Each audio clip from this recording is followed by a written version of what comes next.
On October 22, 2018 at 9:55 p.m., 21-year-old Lauren Maccluaskey was found dead inside the back of a car in the parking lot next to her University of Utah campus dormitory. She had been shot 7 times. That afternoon, Lauren's ex-boyfriend Melvin Rowland had waited for Lauren in her resident hall for several hours. She was on the phone with her mother at 8:20 p.m. when Rowland confronted Maccluaskey, violently dragged her across the parking lot in front of her dorm, causing her to drop her phone and belongings. At 8:23 p.m. Matt Maccluaskey, Lauren's father, alerted campus security that his daughter was in danger. It was too late. It's too late now, too. Rowland killed himself hours after Maccluaskey's death, and the man who loaned Rowland the gun he used was sentenced to 3 years in prison. But in the 2 years since Maccluaskey's tragic death, details have emerged about Maccluaskey's attempts to get protection from university police as she grew increasingly afraid of her stalker ex-boyfriend. Her pleas for help were ignored. Maccluaskey's family sued the university in federal court and in June 2020 filed a second lawsuit, contending that, just weeks before she was murdered, a police officer in whom Lauren Maccluaskey had confided she feared for her life shared nude photographs she had given him with officers not involved in the matter.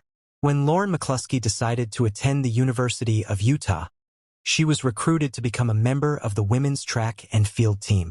She was a Washington State champion in the high jump and ranked 10th in the heptathlon at the USATF Outdoor Junior Championships. She had several other colleges and scholarships to choose from. Lauren was a star athlete from when she was a youth, climbing trees at the age of 2, says her mother, Jill Maccluaskey, who, along with her husband Matt, is a member of the faculty at the University of Washington.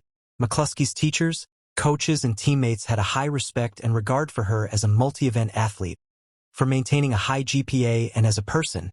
She was someone who really cared about other people and her friendships. Somewhat an introvert, if you got to know her you quickly found out that she was full of things to say and genuinely cared about other people, says her mother. Beyond athletics, she enjoyed karaoke singing and dancing with her closest friends. While attending the U, Lauren belonged to the Capitol Church in downtown SLC and would invite others to come along, encouraging them to sing. She had lived in Salt Lake City a few years when she met Melvin Rowland at a popular downtown bar where Rowland was working as a bouncer. He told her that he was in the military and trained as a security officer, and afterwards they met up a few times. It wasn't long before she discovered the truth. Rowland was on parole and on the sexual offender list. She confronted Rowland face-to-face in her dorm room. He owned up, and Maccluaskey formally ended their relationship. But she continued to receive messages and threats from Rowland. His friends posted about his suicide, which was fake, on social media and blamed Maccluaskey as the cause. Rowland made frequent attempts, sometimes successful, to visit her at her university dorm. At one point, he demanded $1,000 from her to prevent him from posting explicit photos of the two of them. As Rowland's actions escalated, Maccluaskey began voicing concerns to her immediate family and closest friends. Because Rowland was a con and highly manipulative, things were difficult to discern.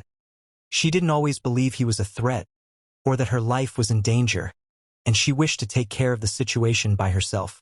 But as friends can attest, she was growing more and more concerned and even frightened by his actions toward her. Officer Miguel Darris presented her case to campus police on October 12, 2018, to report she was being harassed. On October 13, 2018, she reported extortion. The police, including Officer Darris, never investigated her claims. At some point, Darris called her with a strange request. He asked her to hand over some questionable and explicit photos mentioned in the case.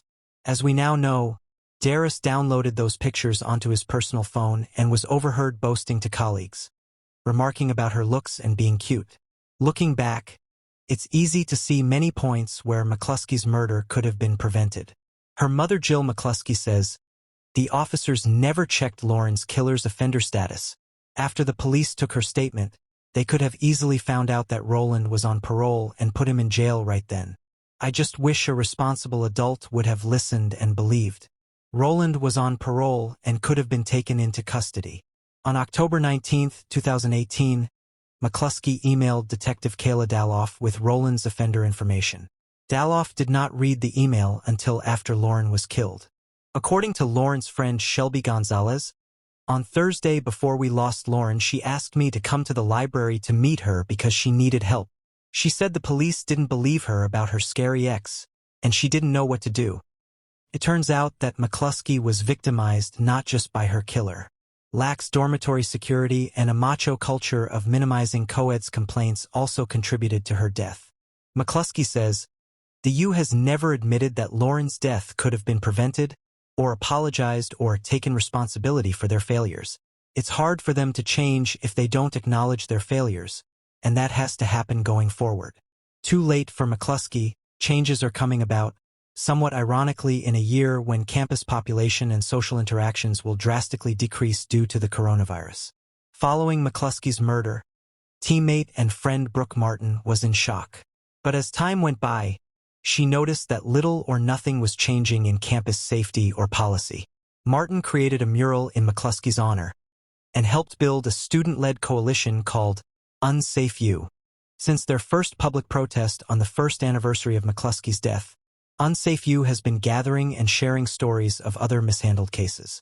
Martin says, "Students are demonstrating with their voices and standing up for what's right and not forgetting, and not accepting the empty words or quick band-aids from a system that's completely broken," says Martin. Utah State Senator Yanni Iwamoto has a long-standing interest in dealing with public safety issues and sexual assault. Since Maccluaskey's murder, many college students have contacted her wanting to talk about campus safety and problems like assault, domestic and dating violence, and stalking. She says, "I am inspired by their activism, as many students have continued to express that they don't feel safe and demand real change in their places of higher learning. We need safeguards in place to help our students." Senator Iwamoto was the chief sponsor of SB 134, signed by Governor Herbert on May 19, 2019, a bill which outlines requirements and responsibilities for campus safety and requires institutions to share this information with the legislature every year to assess and find out what's working and what's not. Senator Iwamoto says, "Lauren's death, her pleas for help, of course, her tragic death does not go away, and nothing is going to work unless we have some real change with the police and policy, and that the students believe in it because now there isn't trust at all in them. Seamless communication is also important for the victims, because it's hard enough to navigate where to go and what to do when they are going through an experience." Senator Iwamoto also sponsored this year's SB Bill 80, which focuses more specifically on communication between law enforcement, students, campus police dispatch, and departments. As a communications major, Lauren was enrolled at the U in Professor Dan Clark's advanced public speaking class. Her final exam was a student presentation called The Last Lecture. If you had only 1 hour left to live, what would you say? Lauren was the first to volunteer. While soft-spoken, she delivered her speech in a profound way, Clark says. She shared her stories about being on the track team, the thrill of victory, as well as her injuries and enduring disappointment and physical pain. Her message was one of keeping hope alive, that overcoming obstacles is part of life, and that practicing self-love is the way for you to fully love others. Lauren's kindness, positive attitude, and work ethic were always on display regardless of the people she was with or activities she was involved in as a student-athlete at the U. It's simply who she was. She was always present and in the moment with her teammates and friends. That is more difficult than we all realize in today's world. Yet she did it with ease and grace on a regular basis with everyone she knew. Over 2 years have passed since Lauren was found dead in the back of a car outside her campus dorm. There is still so much to be done, her friend Brooke Martin says. Justice needs to be served and our demands need to be met. No student should ever be worried about being killed on campus. And Lauren's story continues and gains momentum. On the first anniversary of her murder, led by a student organization called Unsafe U, 100 students walked out of their classes to protest how the university handled the Lauren Maccluaskey case, the misconduct of university police, and other concerns reported by women. Lauren Maccluaskey went to University Police on October 12, 2018, and then Salt Lake City Police on October 19, according to her parents. 3 days later, while on the phone with her mother, Lauren was abducted by Roland and shot to death in her own car, according to police. According to court documents, Terms of the settlement include a payment to the Maccluaskey family of $10.5 million by early 2021, a $3 million donation to the Lauren Maccluaskey Foundation no later than March 31, 2021, an indoor track for the track and field team, and the University of Utah's Center for Violence Prevention will be renamed the Maccluaskey Center for Violence and Prevention. The payment to the family will be made through the university's risk management agency and insurance provider. In the 2 years since Maccluaskey's passing, the university has introduced plans to implement changes to campus safety, including a $13 million building to house the school's police department. The Maccluaskey family originally sued the University of Utah, some of its employees, and the state of Utah in June 2019 for $56 million in federal court. The family later filed a wrongful death and negligence lawsuit in state court. An image of University of Utah student and track athlete Lauren Maccluaskey, who was fatally shot on campus, is projected on the video board before the start of an NCAA college football game between Oregon and Utah in Salt Lake. Lauren's mother stated all the money from the settlement will go to support the Lauren Maccluaskey Foundation to help improve campus safety. The settlement is important for many reasons. It addresses how Lauren died, but it also honors how she lived, Jill Maccluaskey said during the press conference. Jill Maccluaskey, who is a professor at Washington State University, also introduced the Lauren's Promise Initiative, where professors can pledge in their syllabus that they will help any student that feels threatened find the resources that they need.